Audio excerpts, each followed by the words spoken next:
Hey everybody, this is Mike Manning from Days of Our Lives, The Bay, and This Is Us. And I'm reminding you to tune into my live interview with Stephen Cuoco at Power 98.5. Hey, what's up? My name's Grant Kanoki. I'm a singer, songwriter, producer, and artist, and you're listening to Power 98.5. We don't play the social game. We are social. Power 98.5. You're listening to Power 98.5, powered by United Angels Dream, your #1 resource for public relations, entertainment, and multimedia. Contact them today at unitedangelsdream.com. Hi, this is Dan Aykroyd. He's progressive. He's beautiful. He's thoughtful. He's intelligent. He's powerful. He's positive. He is Stephen Cuoco on Power 98.5 Satellite Radio. Empowering listeners from the US to the UK. Live on air with Stephen Cuoco.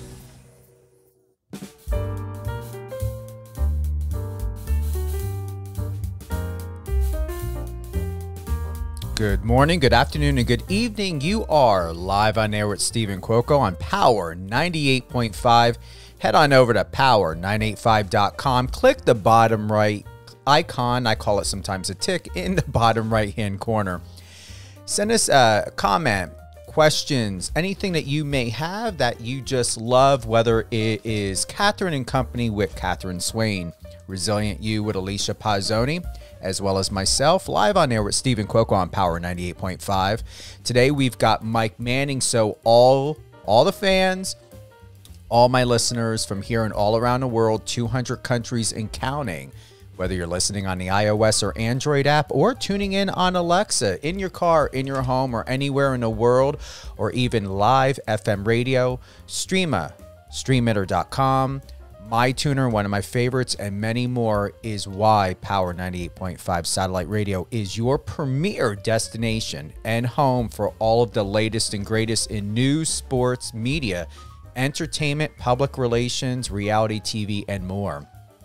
We have, so we've got coming up Mike Manning. We've also got on November, 4th, we've got Jay Litherland. That's going to be at 11 a.m. Pacific time. Then we've got music artist Jay Marshall on November 5th, 2 p.m. Pacific. And we've also got MMA fighter. We're going to have to double check that. But we've got Terrence McKinney. He's going to be on November 9th at 11 a.m. Pacific. With that being said, I'm very excited to be back in the seat with Mr. Mike Manning. It's been a year since he's been on my show. It's flown by that quick. When he and I last spoke, he was like, it felt like 3 months ago. And man, is time flying by. It's already November. It's already cold outside. I am back to wearing my jeans and jackets. And to be honest, I'm loving it. But I'm not looking forward to winter, just to be honest here. With that being said, once again, head on over to power985.com, share your love. If you got any questions for Mr. Mike Manning, if you want to share any thoughts, even if you want to just connect with the team, if you have any music that you want to submit over to Power 98.5, you can also email us at contact@power985.com. Also, if you would like top of the line, red carpet, white glove public relations, connect with me at stephencuoco.com, STEVENCUOCO.com. And trust me, no one in a business can match the level of PR that I do in putting you first and not money first. Also, if you're thinking about doing paid media, I've been getting this question asked a lot. My recommendation is not to do it. If you're a politician, fine, it makes all the sense. But if you're a producer, an actor, anywhere in the arts, or even if you're an author, here's the thing. You're wanting to build credibility, whether you're selling goods and services, you're in the performing arts, whatever it may be. You're in the field to where you're establishing credible and accredited recognition. And with that being said, if anyone's going to invest in you of buying tickets to attend, your live music concerts, to, go to a film festival and to, spend money to see your film or go to a movie theater or to stream or download your music. You want to make sure that anything and everything that you're doing in the media is that you are being recognized and respected for who you are, your name, your brand, your image, your reputation, and what you're offering and putting out there in the world. I just truly believe that what paid media does is it just acts as an extension for just narcissism. And it just acts as a tool of saying, ooh, I cannot obtain this recognition organically on my own, or my team, my PR rep, or my management company or agent cannot obtain this recognition organically. And then you go to paid media. How are people going to invest in you if they feel like you've got to create an air and fluff around an image and reputation that's not real because you're buying it? So once again, I know that a lot of these media companies out there are not in all of your favor, especially with the paid media. And it's amazing how some platforms are really charging right now. But just just ask yourself, how do you want the public and the world to receive you? And how trusted of a brand and an image do you want to have and to be in this world? With that being said, we don't need to worry about paid media with Mike Manning. Mike, hands down, people want to write about him, photograph him, talk about him, and interview him. That's why he's here today. I highly respect him. He's got a lot going on. He is an Emmy-winning actor, writer, producer. He's demonstrated a wide range of talents in front and behind the camera, working with some of the biggest names in Hollywood. On television, Manning is best known for his roles in Disney's popular snowboarding movie Cloud 9, on MTV's Teen Wolf, as the Manning on NBC's popular drama This Is Us, a bad boy, Charlie Dale, on the long-running soap Days of Our Lives. That's where you all know him most. And on the Bay. Mike, I can go on and on and on because your resume, your credentials, your reputation for being so young, you have so many accolades to where it's like, how do you find time for yourself?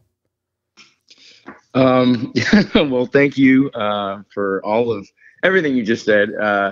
It's nice to be reminded sometimes in this industry, and anybody listening that is in any part of a creative, endeavor with their job or their passion. It's easy to be hard on ourselves, and it's easy to be like, oh, I'm not doing enough, or I'm, you go on social media, especially, you just talked about social media, and nowadays it's so easy for us to compare ourselves to other people, and say, oh, well, they're doing this, I'm not doing this, I'm not doing this. So it's nice to sit and chat with people and sort of reminisce about some of the successes of the past year. And like you said, I can't believe that it's been an entire year since we talked. And it is nice. I'm very much looking forward to this conversation with you to talk about some of the projects I've had, because I've this past year for me, and I don't know if it was coming out of COVID or if it's just that time, and a lot of the seeds that have been planted are now growing, or whatever metaphor we want to use. But it has been a really, really, really great year, and I have a lot of people to thank and a lot of reasons to be grateful. So I'm looking forward to talking to you about them. It's been a year, if not going on a year or so, give or take. I believe November was the month that we last interviewed of last year. So yeah. What's been happening most recently? What are you working on? What are you most proud of since we last chat? Yeah. So so since we spoke last time, I think my episodes of This Is Us aired. I believe that was within the past year. So I was, as maybe listeners might know, I was the new Manny on This Is Us. So I was in season 6, and Justin Hartley's character was, part of his storyline as Kevin was that he was on a TV show called The Manny. And then by the time and that was in season 1, season 2, by the time season 6 happens of This Is Us, and it's such a great show. It was such a great experience for me. I come in as the new Manny and sort of take over Justin's role on this TV show. And it was so great. And the response has been fantastic. So that was probably one of the highlights that I've had over the past year. I also got to shoot a horror film with Randy Couture that's going to come out. It's called The Bellkeeper. That's going to come out next year. So I'm really excited about that. Days of Our Lives, I was on it, and then they killed me, and then they brought me back, and then they killed me, and now they brought me back again. So I'm currently on the show right now. I can't say for how long I'll be on the show. I don't want to give any spoilers away, but I'm on the show right now. And then, and then let's see what else. Oh, and then The Bay. The Bay is now, I'm really proud to say that The Bay is now on Peacock. So people that have been asking where they can find the show, seasons 1 through 6 are now on Peacock. And then seasons 7 and 8 will be posting. 8 is in post right now; it's in editing. But season 7 will be posting on Peacock at some point, I think this year or early next year. So it's all really exciting. And The Bay is for what I won the Emmy for last year. Yes, and that's the photo that we used for the bonus clip, and I remember that. And that is on my page. You can go to my Instagram at Steven Cuoco, StevenCuoco. Scroll down, you'll find that clip of Mike Manning on there. A little bonus clip I like to create of those who've been on the show. Marcos Papadato sent in a message. So he wants to say, or he had said, warm regards to Mike Manning for me. Please tell him how much I love him. My favorite article of 2021 that he did on you, and I remember that was within the vicinity of your Emmy with the Bay. And then please also ask him about being a part of the charity Samantha Friends, which benefits the Southeastern guide dogs in Florida. Do you know about that? Yeah. So Samantha's Friends, they throw 2 charity gala fundraisers a year, usually one in the spring and one in the fall. And it's a lot of mainly soap fans, but fans from all over the place. It's in Florida, Lakewood Ranch, Florida, at the country club down there. And what they do is all of the proceeds from the event, it's a 2-day event. So the first night on Saturday, we do like a little dinner and a party and take pictures and everything. And then on Sunday, it's the gala. So there's a breakfast buffet, and then we essentially, myself and a handful of other soap actors, will get on stage and make fools of ourselves for charity. So we dance, we auction items off, we have a good time. And Samantha's Friends, traditionally, they have supported the Southeastern Guide Dogs with all of their proceeds. Now, a nice thing that they're doing, and it's something brand new that they just started with their last event in September, and then they're going to be doing again moving forward, is the proceeds are not only going to go towards Southeastern Guide Dogs, but they're picking other charities as well to benefit. And 2 of the charities that they've chosen are charities that are near and dear to my heart. The first one being a charity called Boo to Bullying. That's BOO, the number 2, and then Bullying. It's a charity that I've been involved with since 2012. And they essentially focus on combating cyberbullying. And then we have a presence in schools, mostly in California, but other places too. And we go and we speak to students about bullying and the problem of bullying, and if you see bullying, what you should do, and sort of where bullying comes from. And we sort of try to create a safe space for them to express themselves. And we've seen really great results. And we have dozens of ambassadors, athletes. We have some Olympic athletes, we have singers, we have actors, we have, other artists. And so that's one charity that's really special to me. And then the other charity is Thirst Project, and they build wells for communities throughout the world, mainly in Africa, but throughout the world, that don't have access to safe, clean drinking water. I've been on the board of that nonprofit for the last 4 years. And I've been attending their events for the last almost 10 years. And so that's another charity that's near and dear to my heart. So when Samantha's Friends came to me and said, "Hey, Mike, we're going to now benefit other charities, do you have any suggestions? And I, I sort of pitched Thirst Project and Buddha Bullying, and they said yes. Then that makes me, love them even more. And the story behind Samantha's Friends is interesting. Samantha Boza is sort of the reason that the organization exists, and she went from being somebody that competed in beauty pageants, and then she had some health issues, and rather than sort of give up, she's sort of making lemonade out of lemons kind of thing, and making the most of it. And now what she has done in her situation is impacted positively the lives of so many people. So she in and of herself is a story of strength and inspiration. Wow, that's a lot. And I remember you sharing that. It was a year ago when you were last on.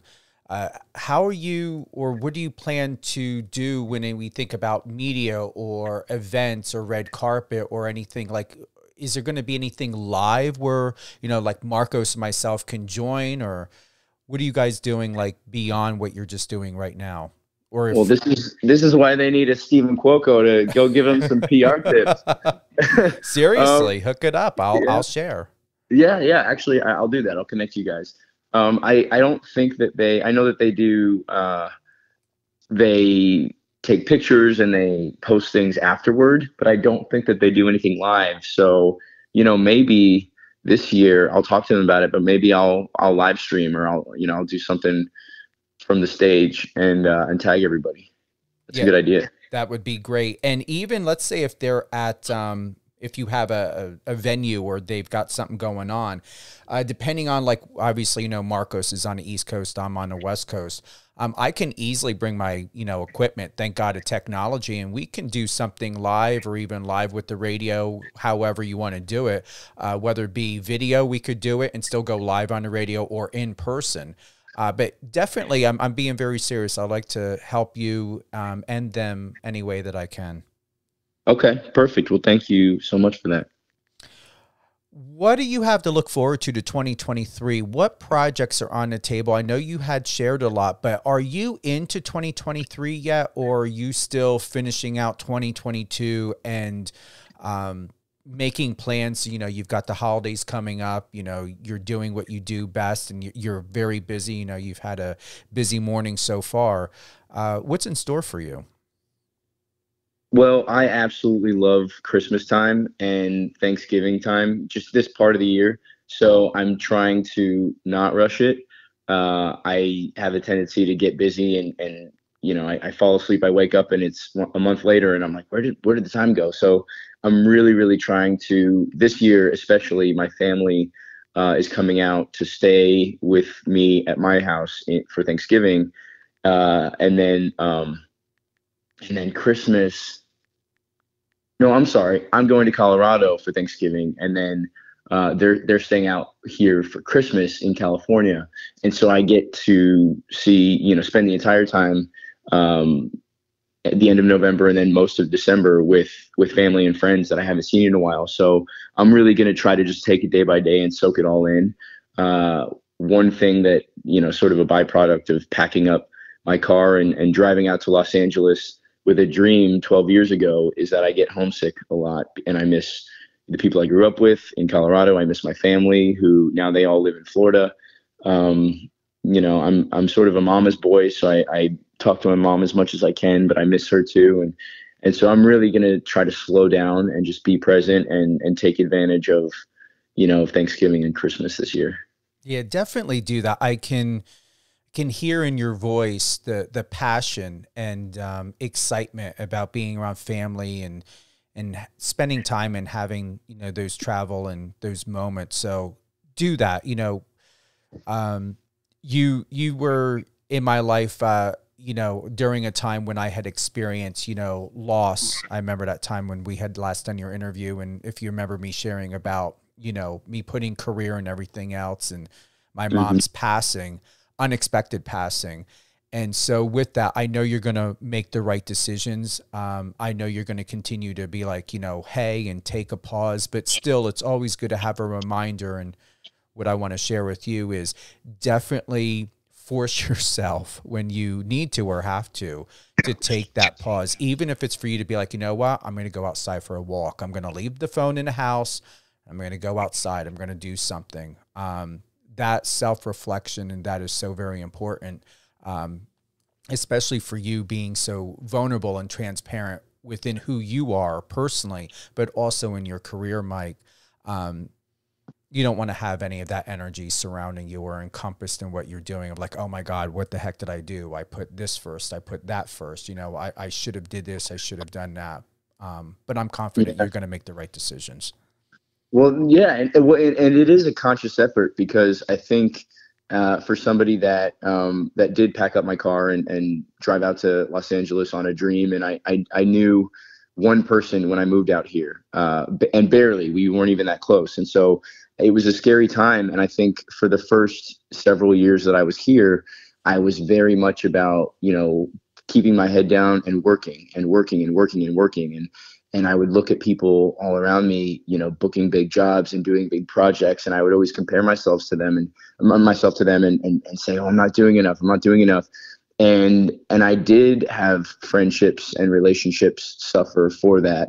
And I think as now I'm a little older, and I've sort of don't have that imposter syndrome that I used to be crippled with before, because I have had the chance to be a part of some cool projects and really, sink my teeth into roles and movies and TV shows that, that I really, love and respect and I'm grateful to be a part of.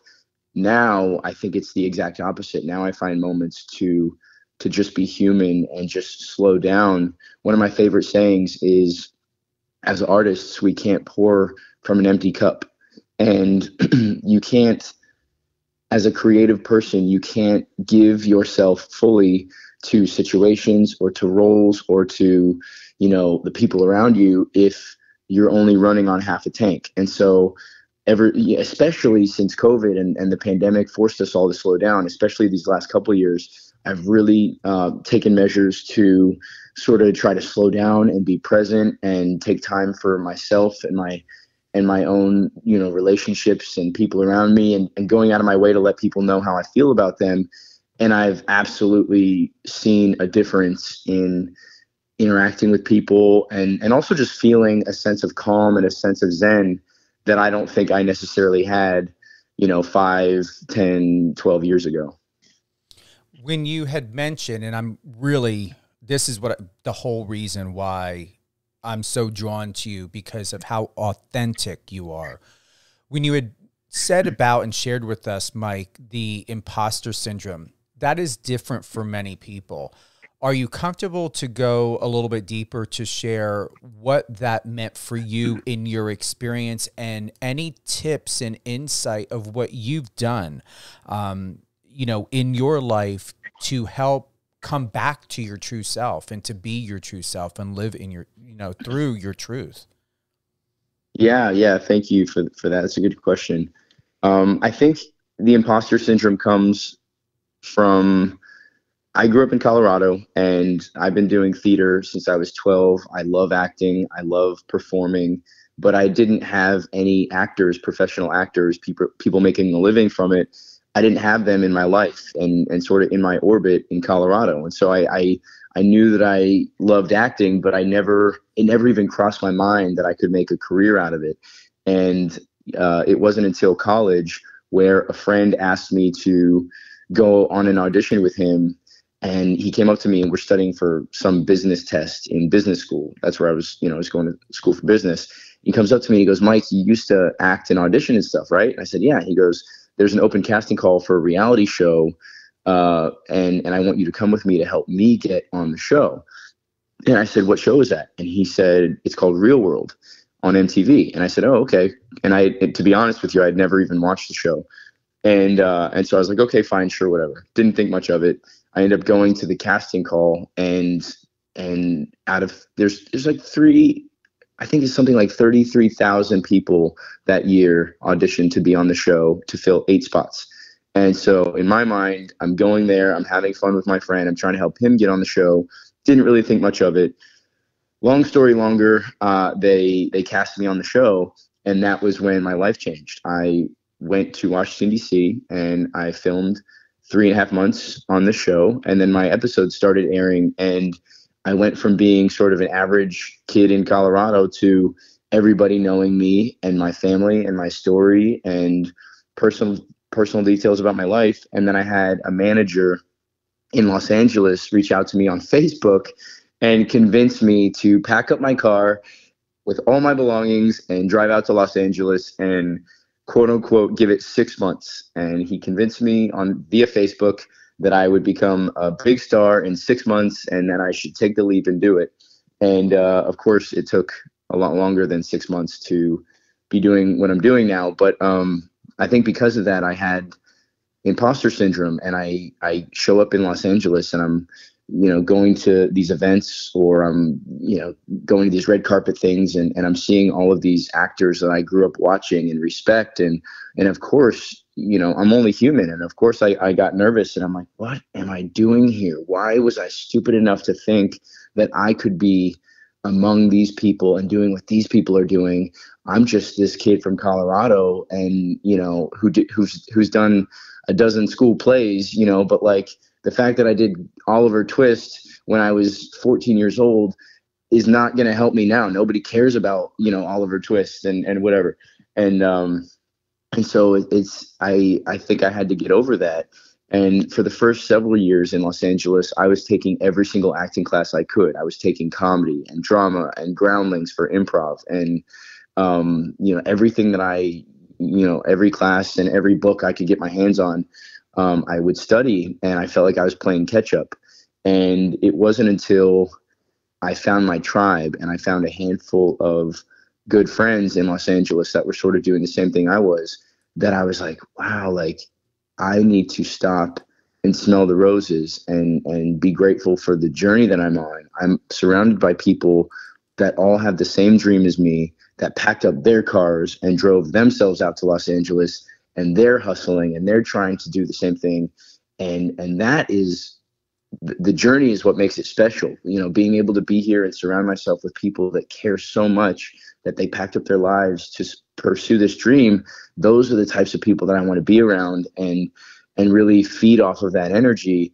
And, and I went to church and I found people from church. I went on auditions and acting classes, and I found people from that. And then I found people that had nothing to do with the entertainment industry that are just good people. And I sort of found my tribe. And it was at that point that I was able to just sort of stop and slow down and take a breath and sort of shed some of that imposter syndrome, but also some of that desperation. And just think to myself, look, even if I don't book a job, even if I don't, I'm not a part of this movie or this show or that, like, I'm still me. I'm still a good person. I'm still doing cool things. And that's enough. All right. That's huge.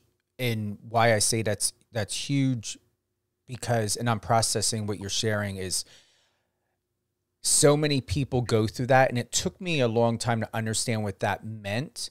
And for anyone who doesn't know or what imposter syndrome means, it is a psychological occurrence in which an individual doubts their skills, talents, or accomplishments and has a persistent internalized fear of being exposed as a fraud. I think that there are other areas in which that could,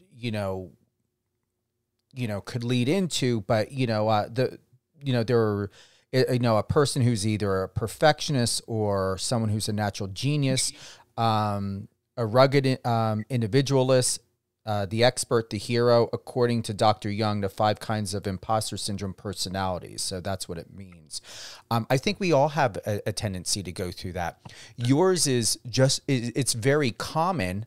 I'm surprised that it would have a diagnosis on that, Mike, because it seems to be normal, as a human being, to go through life and to experience what you've experienced. And once again, to digress slightly, why I say, that's huge is because that's a lot to have to take on. That is a lot of internal back and forth of what sounds to me trauma. Well, I think we all, as human beings, have a level of either imposter syndrome, or if you don't want to call it that, just feeling like we're not enough in certain situations. And I feel like it's not something that's unique to California or to entertainment or to anything I'm doing. I think that, all over the world, we compare ourselves to other people, whether in the workplace or family or friendship circles or whatever.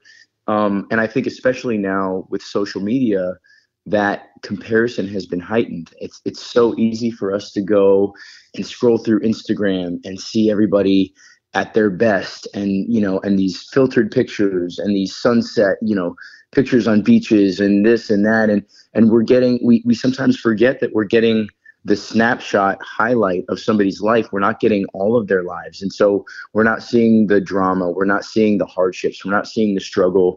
We're just seeing these perfectly manicured and catered pictures of these people's lives. And of course, we're going to compare ourselves to them and say, wow, they have this and this and this, and I don't have any of those things. And I think that it is creating a systemic level of unhappiness with our society.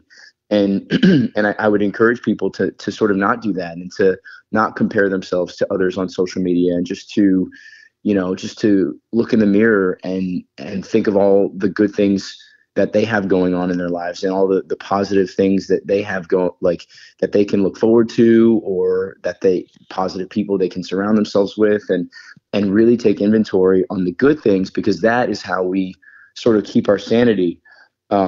And so I would say that is sort of universal to anybody that might be listening right now.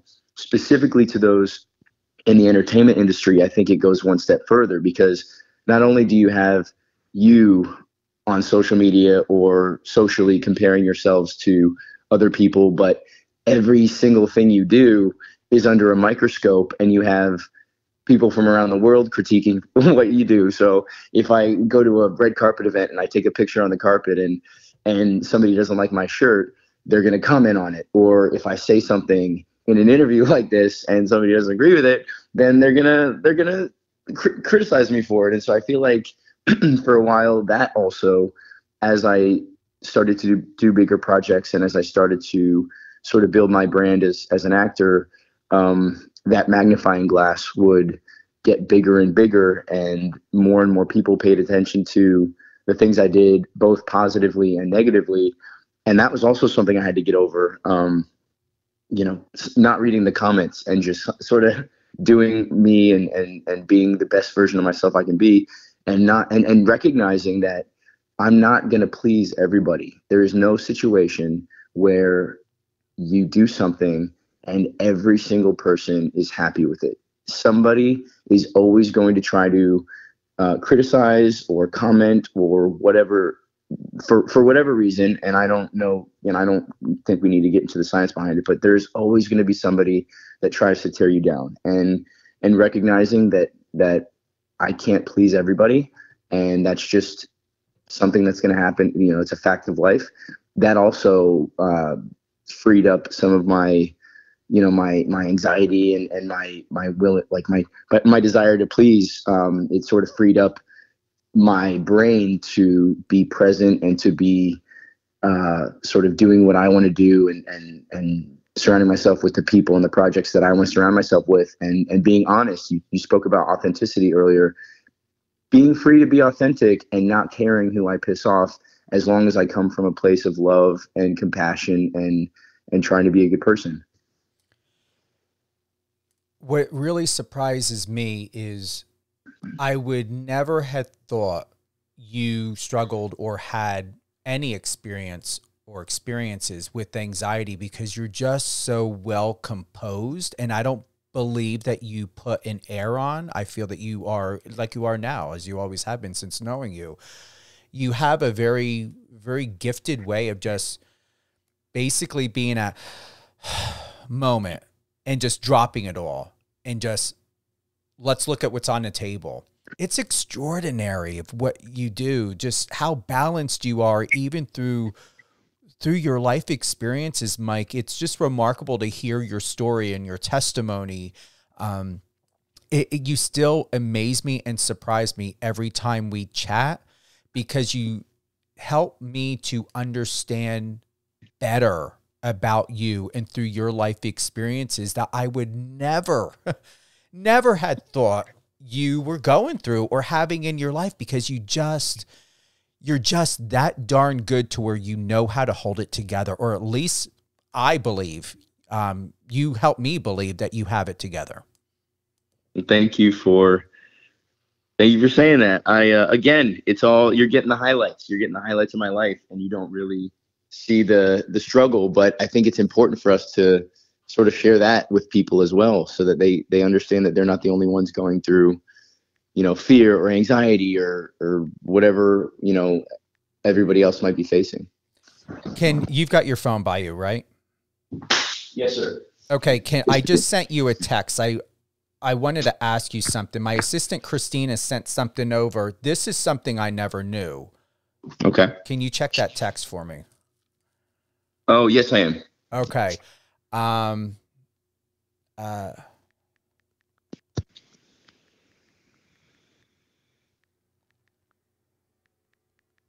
Yeah, I am. It's been check that. I just sent you something else. Yeah, absolutely. So yes, I am happily married, and that is another thing that I, going through life, I never thought that I would be married. I have great friends. I have great family and people in my life, and I just felt like I was choosing career over over that type of relationship. And I and then I met somebody, and I could not see my life without that person, and so now I sort of check that box as well. Being married, and I think that helps me also to be a more well-rounded person. Do you guys have kids? No, we do not, and I don't know if I don't know. I go back and forth, because I don't know if on one hand, I have nieces and nephews, and they're all freaking just awesome people, and like watching these little people become have personalities and opinions, and watching them grow up has been magical. My little brother has 2 little girls, and they're Eleonora and Declan, and and then my sister has a little girl named Rayleigh, and they're just so beautiful. And I spend time with them. I'll go visit, and I'll spend time, and I'll think to myself, I'll have just finished reading a book to Declan or whatever, and I'll think to myself, man, I could do this. Like, I could be a dad, and I could have a little person to take care of, and I love that. And then I go back to Los Angeles, and I have 10 auditions, and I have to, drop everything and essentially be on call for whatever project. This year I shot a romantic comedy in Kentucky, and it basically took all of August. And so I had to drop everything, and I went in Kentucky, and I shot, and I had a great time, and I was the lead of this film, and I had to drop everything. And I don't think that lifestyle is conducive to being a parent. And I don't know if I would be able to be full and present in my work if I was thinking about having a kid back home that is missing me, or that I don't know. I don't know. I go back and forth, if I'm being completely honest. So maybe we'll see. Maybe by the next interview, my answer will change, and I'll be telling you about a kid or something. But for now, I think that I'm happy just having my marriage and my 2 big old pit bull dogs. If I may ask, because I usually don't. Oh. Okay. Good balance. Good balance. That's my answer. Yeah. I think balance is. I mean, and I don't know. Like there is something really magical about the idea of having yourself. I think I was lucky. My parents, raised me a certain way, and they put so much love into making me the man I am today. And I would love to take what they taught me and that example and sort of give it to another human being.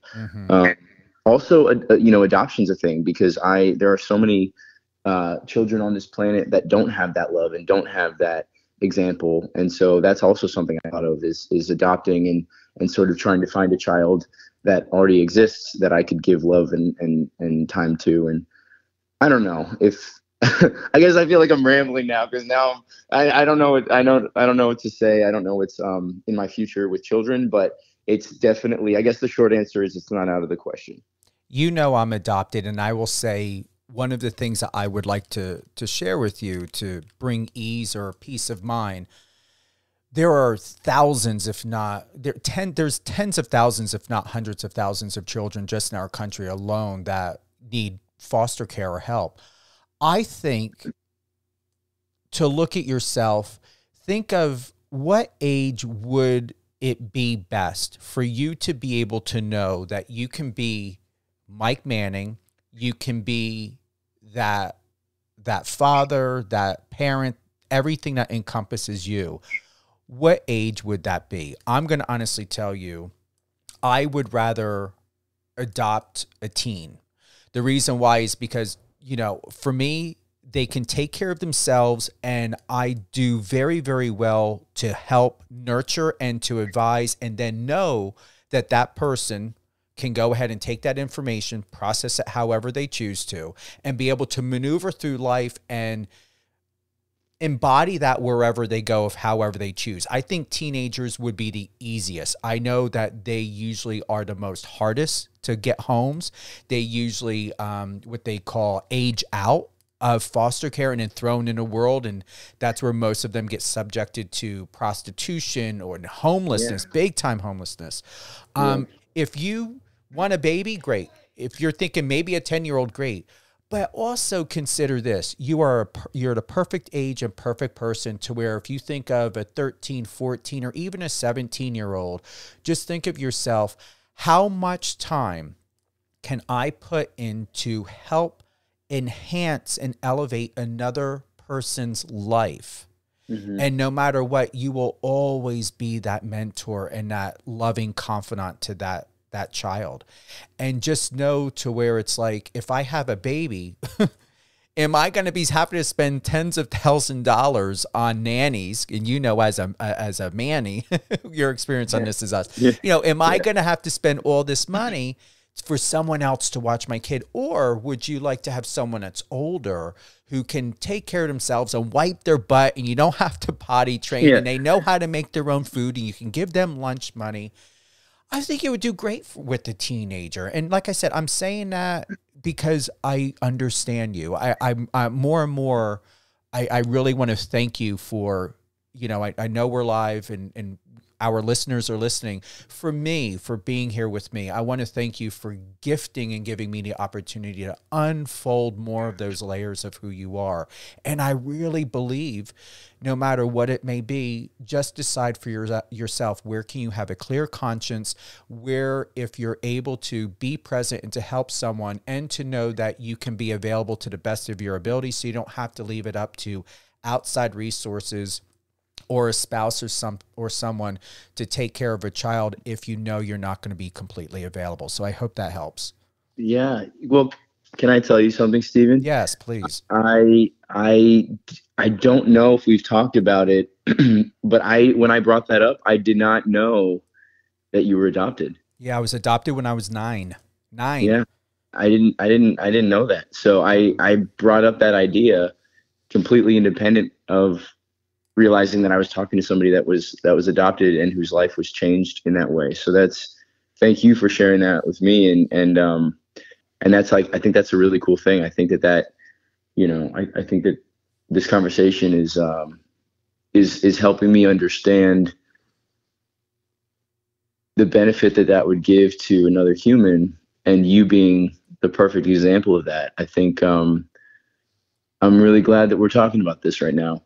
There was a film that I produced. It was a documentary, and I only bring this up because you mentioned some of the negative effects of not helping children as they go through the foster care system. I don't know if you know this, or, I'll just say this for the listeners, but 50% of youth that are on the streets today, whether they're, 16, 17, 18, I think up to 24 is the stat. They are products of 50%. Half of them are products of the foster care system. And in most cases, they will be placed in a foster home or some other, guardianship, quote unquote. And they will turn 18, or in some states 21, and their guardians, in a lot of cases, who don't really care about them as people, they will stop receiving checks from the government. They will give the kid a backpack and say, okay, cool, get out of my house. You're on your own now. Mm-hmm.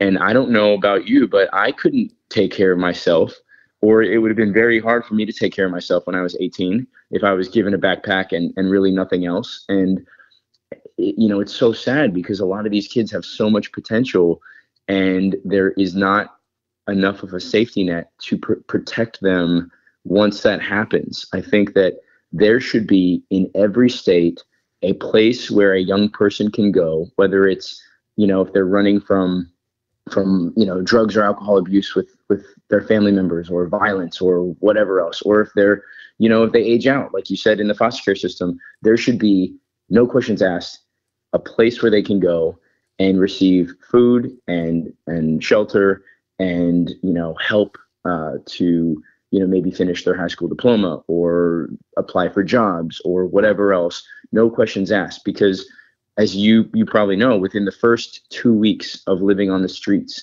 a young person will take drugs, even if they've never taken drugs before. And that's not because they are looking to take drugs. It's either to stay awake at night or to find, to find something in common with other youth that might be on the streets. So they're like, okay, cool, I'll try this and I'll be a part of this group for safety.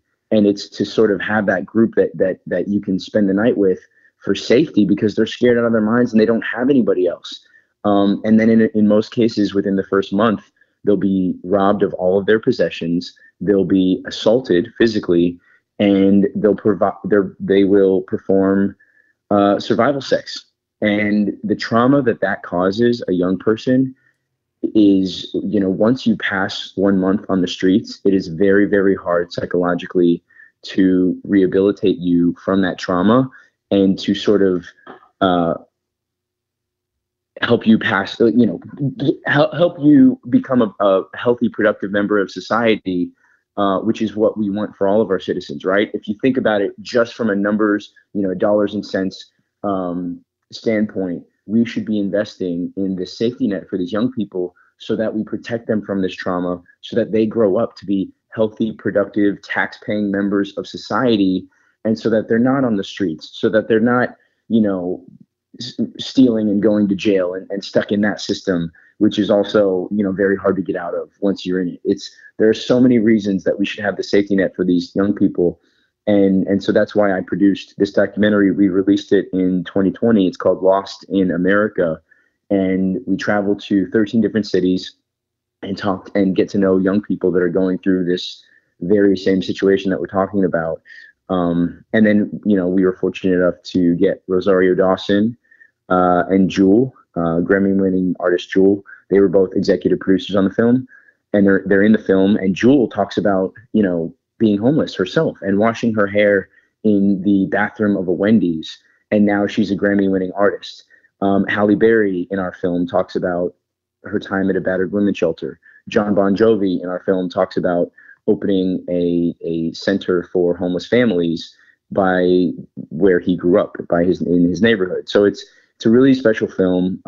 If anybody, it's not a really feel good film, just, warning, but it's really a film that examines the issue of youth homelessness in our country today, and really begs the question, why is our government and our society not doing enough to protect these kids?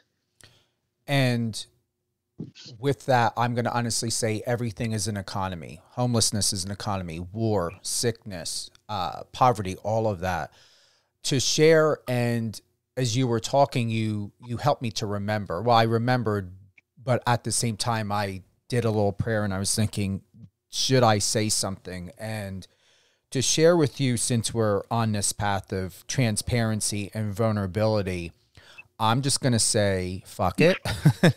and to let you know that because of you and the comfortability of what I feel with you is to let you know, to really reinforce the whole matter of children and homelessness and starvation and what kids go through. And not only that, the reasons why certain kids are homeless. So, you know, being, you know, in the 80s, you know, I know what it's like to be on the streets, having a mother that was a heroin addict, almost seeing my mother getting raped in back of an alley when she was getting her drugs.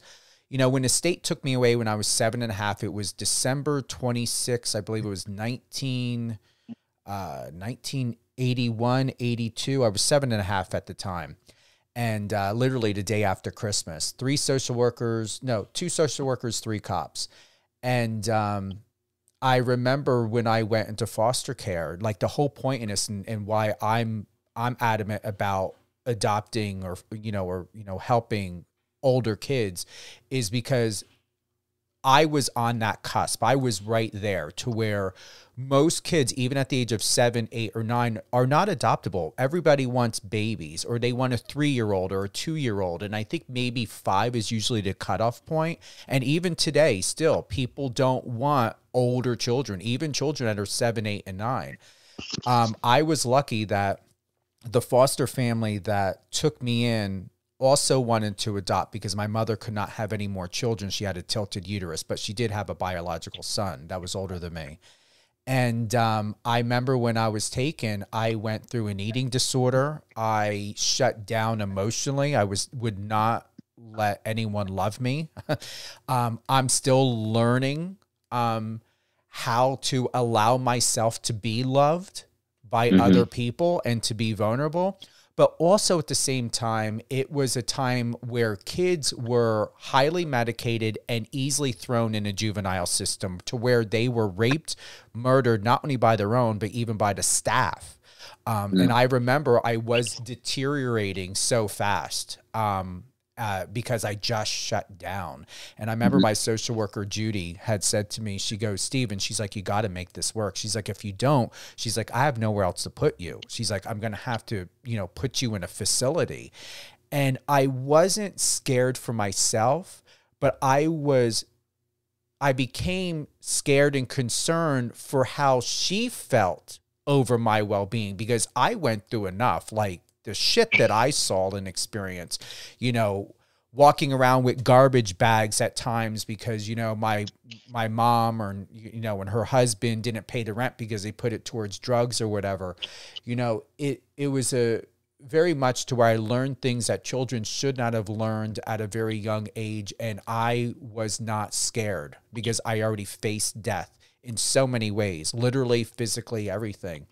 And my whole point is, that being a point, but even more to share of what I don't want to, but why I want to emphasize why, you decide to go the route of fostering or adopting a child, especially if they're older or any age, is because when you're young and flamboyant, and even though at 7, 8, 9, I did not understand sexuality and gender or nothing. I knew sex. I knew what that was, but I didn't understand about gender and gender identification. And with that being said, I was young and flamboyant, and was called many names as a kid. And the fact of it is that if you are of the LGBT community or perceived to be of the LGBT community, you are not placeable. People, no matter what color or who they are, the traditional mindset of a child in the world is a heterosexual child, preferably a white heterosexual. Okay. I'm biracial. I'm Italian, Sicilian, Puerto Rican, Brazilian. Never knew my Latin side of the family. Only knew my Italian, Sicilian side. That's the way they were. They did not want me to know my father. My father threatened to kidnap me. They went and took me to North Jersey, hid me, so on and so forth. I was then adopted by a German family, but still I grew up in a community to where it was 99.9% white. And so being very dark skinned, very ethnic, with an afro and flamboyant, the trials that I had to face as a kid, and not only to defend my own identity and to know who I really am, and didn't give a shit about labels or anything else.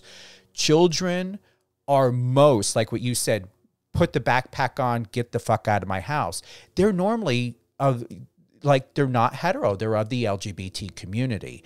And so with that, I'm not saying like I'm going to just specifically search out or whatever for a specific child. I don't care who or what they are, or even if they're asexual and they don't identify as a male or female. That doesn't matter.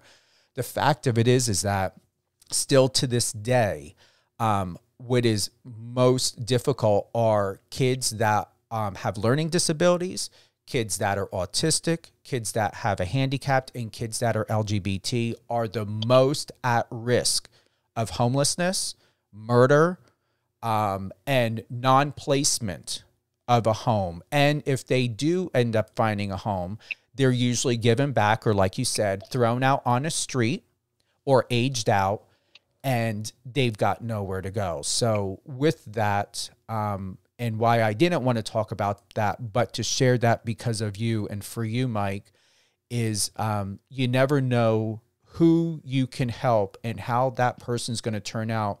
Because like myself, no one ever thought, not even myself, I would be where I'm at today. And I am at where I'm at today because my parents saw something in me. They saw something in a 7.5-year-old kid.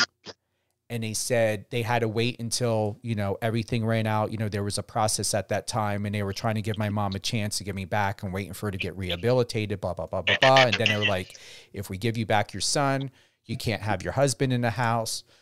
So it took 1.5 years, but still, they adopted a kid at 9 years old. They didn't care how I looked, what color I was, how big my hair looked. They didn't care how flamboyant I was, even though they were highly religious. I mean, deacons in a church, missionaries.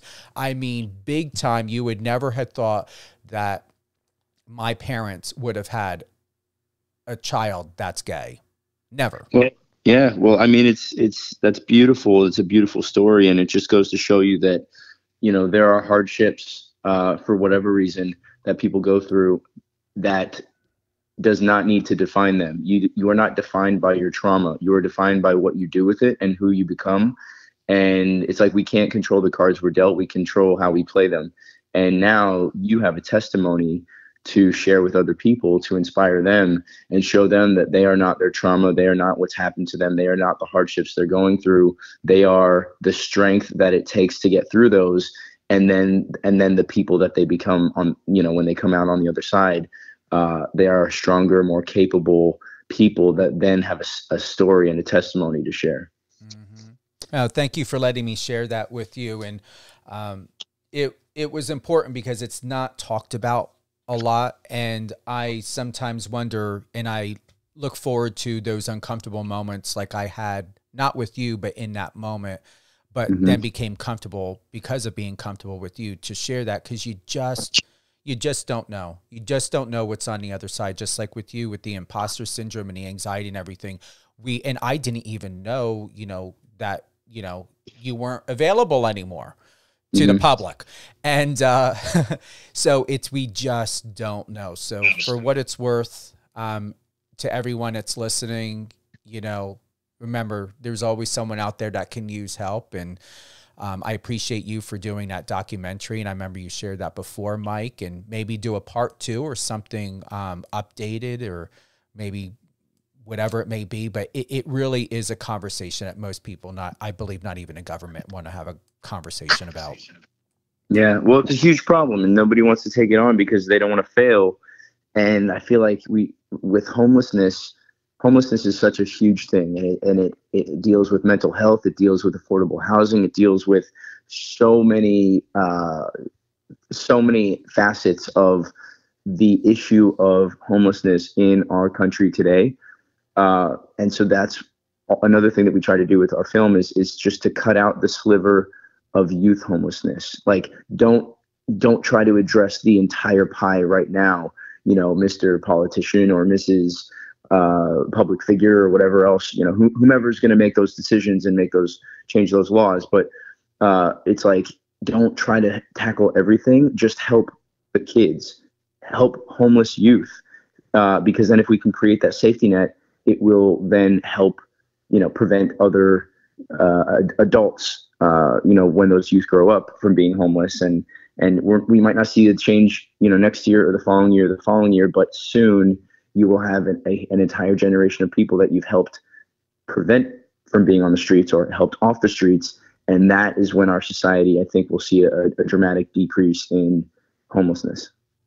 I agree. Thank you again. Mike Manning, actor, Emmy winner, producer, and he's also known on his Instagram by being a hugger. So when I officially meet you, I'm looking forward to receiving that hug. Yeah. Thank you. I love a good hug. Mike is known for This Is Us, The Bay, and Days of Our Lives. He's once again an Emmy winner, an extraordinary guy. You can head on over to his Instagram at Mike_Manning_, as well as his Twitter. Very excited. I just started following Mike today on his Twitter. Great stuff. And it's Mike_Manning_. You can't miss it. Thanks again for posting that video. Who would you like to give a shout out to, Mike? I want to give a shout out to, I guess, to my family, and I can't wait to see them for the holidays. Perfect. And any closing thoughts, anything that you would like to share, upcoming projects, advice, insight, anything at all? I would just say, for anybody listening, just be weird. Don't be afraid to be yourself, and embrace yourself. And, there are 8 billion people on this planet. If the people around you aren't going to accept you for who you are, find somebody that does, because you only have one life and you deserve happiness. Absolutely. Mike, stay on the line. We're going to close out. Definitely want to, like I did the last time, just have a real quick, personal closeout with you and do a thank you and everything. Once again, thanks again for being with us today, live on air with Stephen Cuoco. Thank you for having me. And let's just double check if there's any more messages. Do you want to recap it all from what, let's see here, what Marco said? Anything about the Samantha's friends? Do you want to close out? No, I feel like, for anybody listening that's going to attend the Samantha's Friends event, they have one next year in May and one next year in September. They can go on the Samantha's Friends Twitter page and get more information. So if anybody's going to be there, I will be there, and I look forward to meeting you in person and giving you a hug. Absolutely. Thank you again for everyone for tuning in live on air with Stephen Cuoco on Power 98.5. Mr. Mike Manning, looking forward to that hug once again. He is an Emmy award-winning actor. He's a producer. He's best known by the show This Is Us, The Bay, and Days of Our Lives. All things Mike Manning. You can head on over to his Twitter and Instagram, Mike_Manning, MANNING_, Instagram and Twitter. And give a great Google and, check in with us and send us a message. And if you have anything else that you would like to share with us on Power 98.5, just go to power985.com. Click that bottom icon in the right-hand corner. Send us anything on over to our team, or you can contact us directly at contact@power985.com.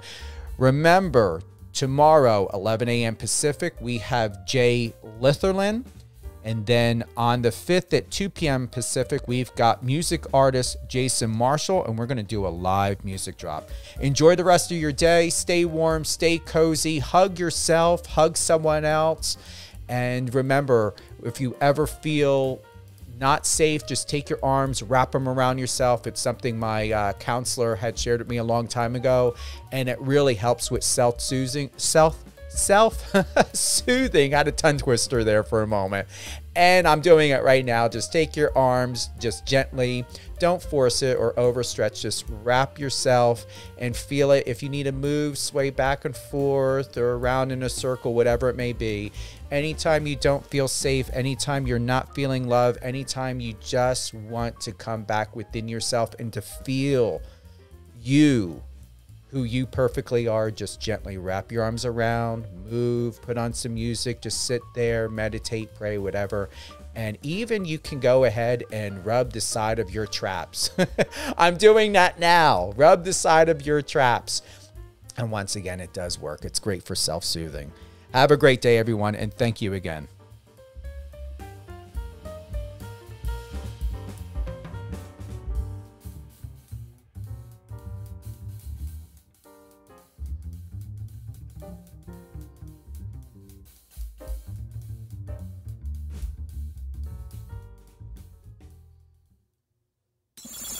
Friend us on your socials and let's connect.